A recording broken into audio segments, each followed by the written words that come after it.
Boa noite. Que Jesus possa nos abençoar neste momento, de reflexão, nesse momento em que a humanidade está tão envolvida aí com aquilo que é o contrário do tema da noite, A gente está vendo aí, infelizmente, a guerra estourando aí para tudo que é canto do planeta. O clima também está, parece que meio revoltado, A gente passou uma onda de calor aí que eu particularmente ainda estou sentindo até hoje, Tudo em função de quê? Da condição espiritual da humanidade, E nós vamos falar hoje de um tema do Evangelho, mas antes, ou não antes, mas já como introdução à palestra, nós gostaríamos de chamar a atenção para uma obra importantíssima, que foi lançada no início desse ano e agora está chegando aí uma nova remessa de exemplares, que é a obra Tratado dos Evangelhos, do professor Emídio Brasileiro, doutor Emídio Brasileiro, que é palestrante dessa casa, um trabalhador que se constitui como um exemplo, para todos nós, pela sua dedicação ao estudo, o seu amor, à doutrina espírita e, sobretudo, o amor que ele, de quem nós temos o privilégio de ser amigo pessoal, o amor que ele tem pela figura de Jesus, Jesus, para o doutor Emídio, é um estímulo espiritual que, quando a gente observa a relação dele com a figura do mestre, nós nos comovemos e queremos, de alguma forma, tomar isso como exemplo. E nós vamos falar hoje do tema do Evangelho segundo o Espiritismo e vamos também pensar algo do que nós já podemos ler desse tratado. Não lemos tudo, são 600 páginas, o livro chegou há pouco, e a gente é aquele tipo de livro que é como um prato muito saboroso, que você quer degustar bem devagarinho para tentar absorver o máximo possível, E esse livro do Dr. Emídio, ele tem uma peculiaridade dentro da doutrina espírita. Allan Kardec dedicou no Evangelho segundo o Espiritismo a sua maior atenção na relação dos postulados, dos princípios da doutrina espírita com o Evangelho de Jesus. E é uma obra que ela é tão importante, tão significativa, que a gente observa uma reação contrária a ela, muito peculiar e às vezes até deselegante e feroz, por parte de alguns, o que nos dá a dimensão da importância da obra, porque é da sabedoria popular que aquela árvore que não dá fruto, ninguém joga pedra, mas aquela que dá muito fruto, as pessoas jogam pedra. E o Evangelho segundo o Espiritismo, há quem diga, de maneira extremamente equivocada a nosso ver, que foi uma concessão que Allan Kardec teria feito à Igreja Católica, ao cristianismo, apenas para, como nós falamos hoje, no contexto das nossas brigas homéricas na internet, de opiniões, há quem diga que ele só quis passar pano. Passar pano é uma expressão que o pessoal do internetês usa, para dizer que estava, mesmo com os equívocos, relevando. Existe essa expressão, Nada mais equivocado, porque se nós lemos a obra de Kardec por completo, vamos observar, principalmente na Revista Espírita, que em diversos momentos, foram vários anos de publicação mensal da Revista Espírita, Allan Kardec debateu pelas páginas daquele periódico que ele criou, debateu com sacerdotes, padres, bispos e todo mundo, sem jamais ser deselegante, mas, ao mesmo tempo, sem jamais ser covarde. Vamos usar esse termo, né? Porque ele defendeu a doutrina com a sua lucidez peculiar, raríssima de se encontrar. Então, dizer que Kardec passou pano para a igreja ou para o cristianismo na concepção do Evangelho segundo o Espiritismo, que muita gente por aí, inclusive espíritas, tem essa concepção, é um equívoco profundamente lamentável. E nos mostra, de uma certa forma, aquilo que o professor Emídio Brasileiro, nós conversando sobre essa obra, como que foi o processo de elaboração, ele veio comentar conosco sobre esse momento de divulgação do Tratado dos Evangelhos, porque há uma resistência, pasmem, né, os senhores, as senhoras e as senhoritas, né, há uma resistência ao Evangelho dentro da própria cristandade.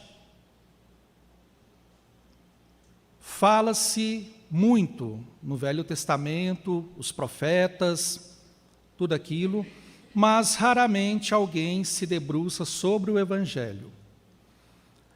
Allan Kardec, depois que nós temos a oportunidade de ler Santo Agostinho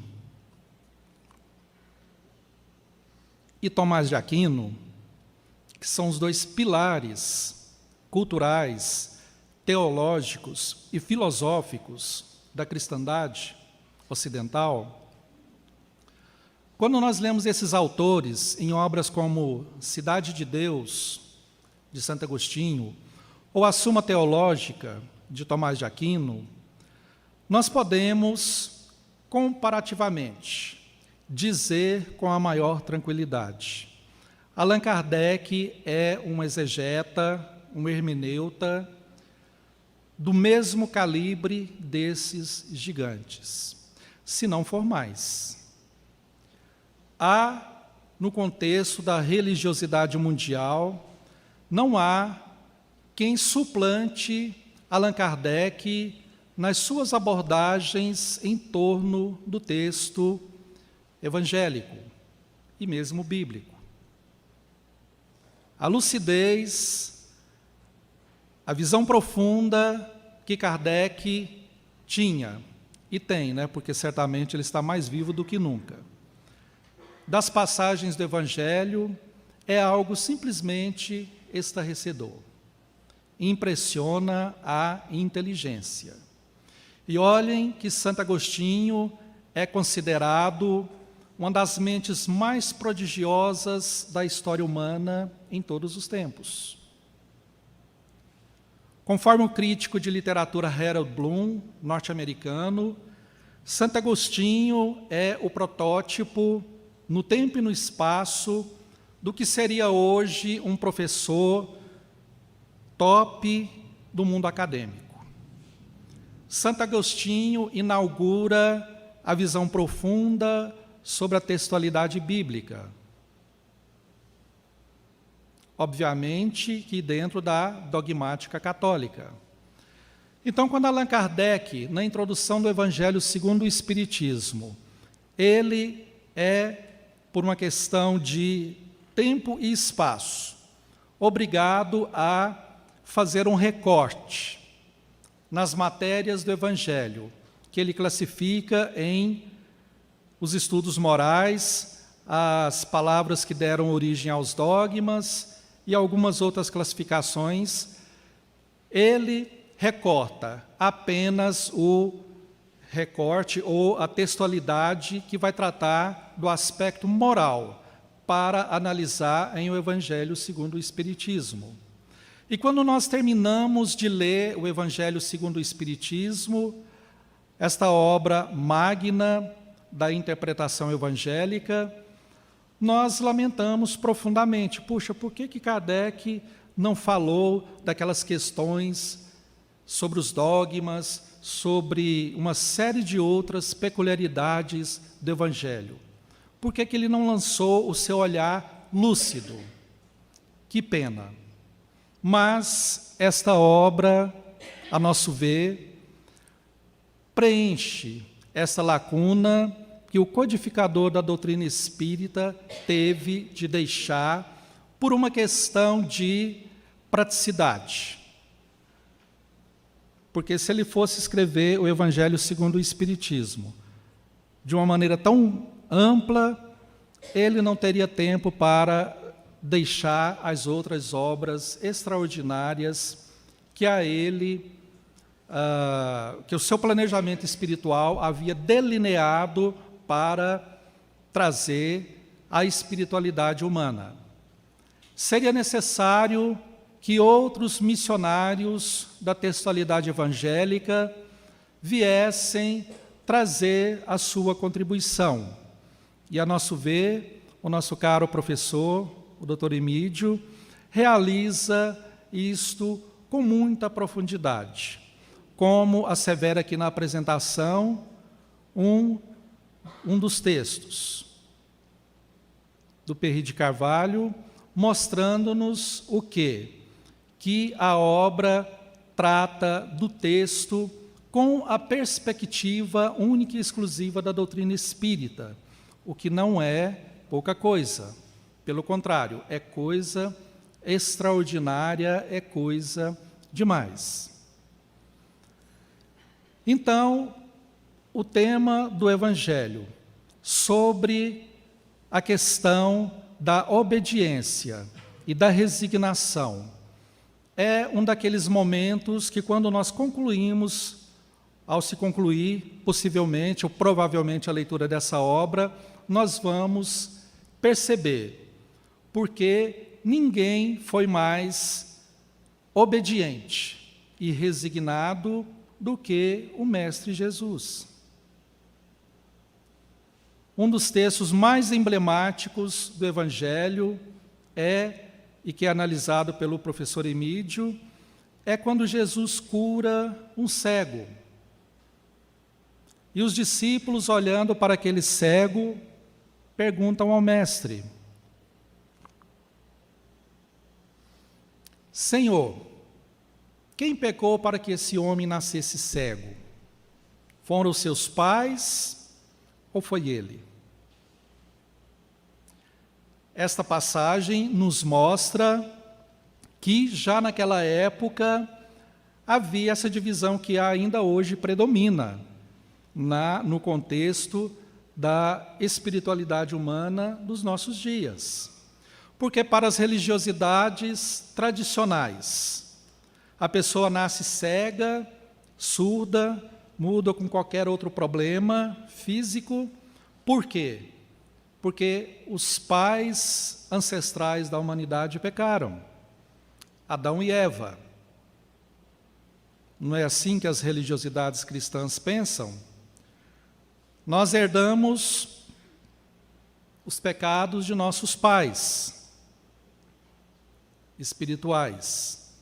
Por isso, sofremos. Nós nascemos na época da Covid, porque Adão e Eva comeram o fruto proibido. Estamos enfrentando a onda de calor pelo mesmo motivo, né? Ou seja, nós não temos nada a ver com isso. Mas não é assim que a gente aprende com a doutrina espírita. Por quê? Porque Adão e Eva são símbolos, alegorias da realidade intrínseca do espírito, que evoluciona dentro da eternidade. E não nos preocupemos, porque se a vida biológica na Terra se tornar inviável, há incontáveis outros mundos onde nós poderemos perturbar o clima, né, e fazer as nossas guerrinhas por lá. Até esse mundo também acabar, a gente ir para outro, até um dia nós aprendermos. O que é simbolizado no momento da tentação de Jesus, conforme, aproveitando aqui o gancho da leitura do Livro dos Espíritos, que foi feita inicialmente, mostrando o quê? Que a evolução dos animais acontece pela força das coisas. E o professor Emídio nos diz que quando Jesus é tentado, ele passa por 3 tentações. Uma delas, quando ele está com fome, né? O texto diz, Jesus ficou 40 dias no deserto e aí teve fome. É estranhar depois de 40 dias ter fome, né? A gente de 4 horas já está querendo a macarronada, né? Mas Jesus ficou 40 dias e aí sentiu fome. É lógico, o texto tem que ser compactado, né? É igual filme, tem que compactar, então o autor diria, não, vocês entenderam, né? Jesus sentiu fome depois de 40 dias ali, sem comer nada, e aí apareceu o diabo, né? E falou para ele lá, transforma essas pedras em pães. Não é isso? Se discutiu durante muito tempo se de fato isso aconteceu. Se aconteceu com Jesus o mesmo que aconteceu com o Chico Xavier, né? Que quando estava comendo o pão que o diabo amassou, em determinado período da vida, foi rezar um dia e materializou ali um espírito, 2 metros de altura, tridente, vestido, né, de vermelho, estava pronto para o carnaval. E fez o quê? Perguntou para o Chico, você me chamou? E o Chico já ia falar, né? Deus me livre, né? Claro que não. Mas ele ouviu a voz do Emmanuel, não fala que não chamou não, senão ele vai te agredir. Aí o Chico mentalmente, né? Para o Emmanuel, e o que eu faço?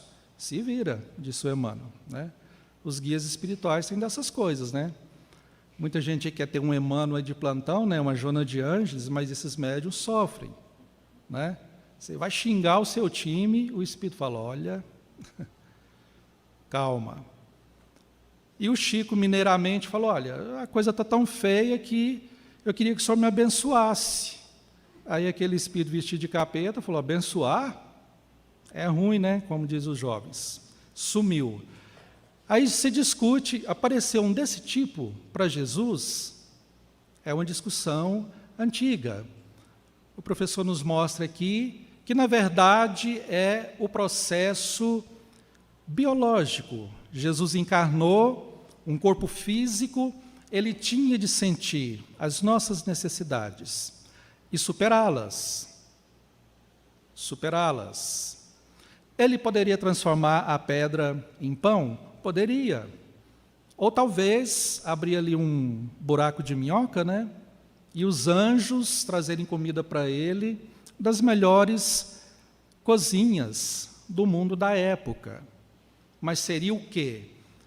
Por um momento derrogar as leis naturais. E Jesus não veio para isso. Porque senão, com qual condição ele teria a nos dizer coisas maravilhosas se ele fosse, não sofresse nenhuma consequência daquilo ali? Seria muito fácil, mas ele sentiu na pele a condição humana. Então, o momento da tentação é o quê? Aquele momento em que Jesus tem de superar a animalidade própria do corpo biológico, dos instintos, que é uma lição que todos nós, espíritos encarnados, temos de aprender.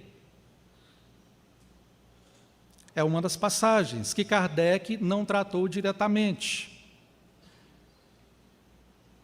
Como foi a concepção de Jesus? O doutor Emídio também trata desse tema, que a gente não vai contar para não dar spoiler, né? Porque todo mundo vai adquirir o livro, porque a ideia é o quê? Pensarmos o Evangelho à luz da doutrina espírita. Isto é bastante necessário, porque hoje, né, com essa profusão de informações que nós temos, a rede mundial dos computadores, é muito fácil nós misturarmos informações fidedignas com achismos ou com ideias extravagantes, pensarmos que aquilo é doutrina espírita, fazemos ali aquela salada, aquela confusão, o sincretismo, que é uma forma primitiva do ecumenismo, né? Porque o ecumenismo é o sincretismo evoluído. O ecumênico vai em todas as religiões, mas separa o que é de cada uma, respeitando a todas. E o sincrético, ele quer misturar as coisas. Ele chega no centro espírita, eu aprendi um novo tipo de meditação revolucionária, que eu vou ver os extraterrestres lá de Sírios, de não sei onde, vamos fazer isso aqui no centro. Calma, né? Esse é o sincrético. E na internet hoje está cheio de sincretismo. Então, uma obra como essa vem para nos mostrar o quê? Conforme a lição da noite, do Evangelho segundo o Espiritismo, escrita pelo Espírito Lázaro, o item 8 do capítulo 9, do Evangelho segundo o Espiritismo. A resignação, a obediência é o consentimento da razão. E a resignação é o consentimento do coração.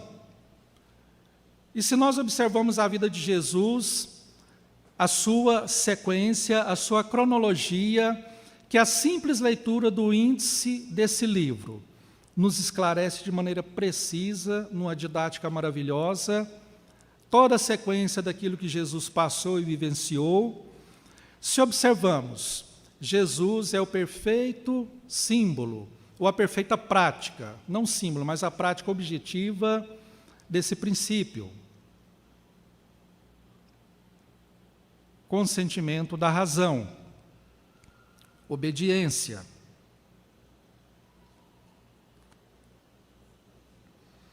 Como podemos perceber isso? Quando vai chegando um momento, Jesus começa a mostrar para os seus discípulos o que ia acontecer com ele mais tarde. O drama da cruz. Ele fala que teria que padecer, e em determinado momento Pedro, fala, não, mas não pode, aí ele dá uma bronca em Pedro, porque ele veio para aquilo. E por que ele veio para aquilo? Porque ele sabia que ele vinha para o meio de feras espirituais. Nós, que às vezes priorizamos a animalidade, o momento de inferioridade animal, sobre a racionalidade, sobre a razão espiritual, e cometemos todos os tipos de barbáries possíveis e imagináveis. Como Jesus era o anjo protetor da terra, que desceria em missão, óbvio que ele sabia as consequências de trazer uma nova perspectiva espiritual para o meio daqueles seres ainda tão precários evolutivamente falando. Por isso, ele sabia, e em diversos momentos ele anuncia para os discípulos o que iria acontecer. E no momento máximo, ele ora e pede a Deus que, se possível, tirar aquele cálice, mas faça-se segundo a sua vontade. Segundo a vontade de Deus, ou seja, do plano mais superior possível que nós pudéssemos pensar. E naquele momento, Jesus se resigna, o consentimento da emoção, a resignação, porque não havia muito o que fazer, para aquilo ele viera. E todos conhecem o desfecho. Jesus é crucificado e, após a crucificação, Jesus inaugura a doutrina espírita, não com a nomenclatura de doutrina espírita, mas vários corpos de santos foram vistos perambulando pelas ruas. Não eram zumbis, eram espíritos luminíferos, no momento em que Jesus parte para o mundo espiritual. E daí a 3 dias ele retorna mostrando o quê? Que a existência do Espírito é perene, dentro dessa eternidade relativa. Morre o corpo físico, o corpo espiritual está mais pujante que nunca, sobretudo quando o Espírito cumpriu à risca aquilo para que encarnara, para que viera ao plano físico. O que nos sugere a grande questão: para que eu vim ao plano físico?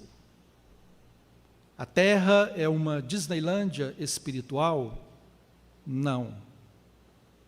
Não é? Tudo passa.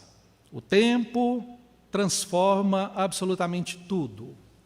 Despreocupados, né, na nossa juventude e adolescência, somos saudáveis, né, belos. Aí eu não sei porque a fase que o ser humano é mais bonito, ele inventa de cortar o cabelo assim, colocar isso, não sei o quê, né, um monte de coisa que estraga um pouco a beleza. Aí lá na frente, né, muitas décadas depois, ele se arrepende. Tudo passa muito rápido. O que viemos fazer aqui? Qual o meu propósito de vida? É aquilo, é o recado do Evangelho para a nossa reflexão. Viemos aqui para domesticar o animal que ainda está dentro de nós. A violência, a arbitrariedade, todo tipo de equívoco, vícios e etc. E há um roteiro, há uma bússola que pode e vai nos orientar de maneira precisa nessa jornada, que é o Evangelho. E o Evangelho, ele sofre, para usar a linguagem, né, do informatiquês de hoje, o Evangelho sofre um upgrade, né, uma última instalação do que há de mais moderno, com o pensamento da doutrina espírita iluminando as suas passagens. E neste contexto, o Tratado dos Evangelhos vai dar sequência àquilo que Kardec não pôde, por uma questão de tempo e espaço, desdobrar. Assim, se nós quisermos saber sobre as passagens polêmicas do Evangelho, busquemos essa obra, que, aliás, segundo o professor nos disse, né, tem aqui na livraria da Irradiação, não é isso? Tem muitos exemplares lá, tá? Vamos fazer todos o dever de casa. Então, a mensagem do Evangelho é essa: obediência e resignação, mas não como conformismo de natureza inferior, de olhar para baixo, de medo, mas obediência, filha da reflexão, da mais alta racionalidade espiritual, e resignação, filha da mais alta manifestação da inteligência emocional, que é uma variação da racionalidade. São as chaves para abrirmos a nossa portinha ali no reino dos céus, dentro da eternidade, porque a evolução não dá salto, como nós podemos aprender aqui na questão dos animais. Evolução, aliás, que começa antes, né? Porque os espíritos disseram a Kardec que a evolução se processa do átomo ao arcanjo, que começou sendo átomo. Deus nos abençoe a todos. Estudemos o Evangelho e vamos dar um upgrade aí na nossa visão dessas outras passagens que Kardec não pôde contemplar com a sua inigualável perspicácia e capacidade intelecto-moral, mas vários e vários outros discípulos têm vindo completar essa tarefa. E o Dr. Emídio certamente é um deles. Muita paz a todos.